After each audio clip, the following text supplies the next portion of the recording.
सरवा चांद के इंजोरिया अइसन गोरे बाटे देखे में चोर बाटे हो। सरवा चांद के इंजोरिया अइसन गोरे बाटे देखे में चोर बाटे हो। सरवा चैनवा लियवले अपने जीजा खातिर हो। सरवा पैकेट में चुरवले अपने वाइफ खातिर हो।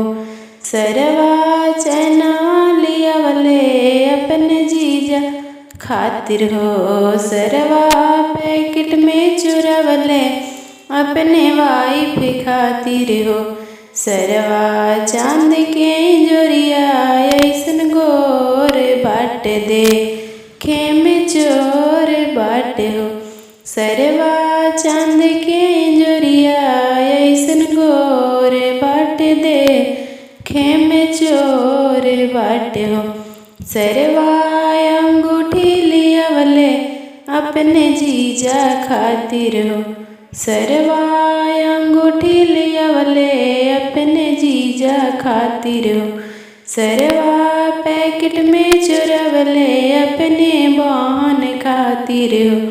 सरवा पैकेट में चुरवले अपने बहन खातिर हो।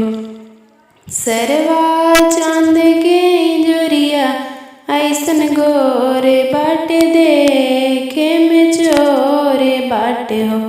सरवा चांद के इंजोरिया अइसन गोरे बाटे देखे में चोर बाटे हो। सरवा जिनसवा लियवले अपने जीजा खातिर हो।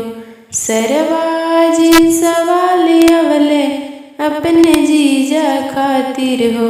सरवा बैगवा में चुरवले अपने पेने खातिर हो। सरवा बैगवा में चुरवले अपना पेने खातिर हो। सरवा चांद के इंजोरिया अइसन गोरे बाटे देखे में चोर बाटे हो। सरवा चांद के इंजोरिया अइसन गोरे बाटे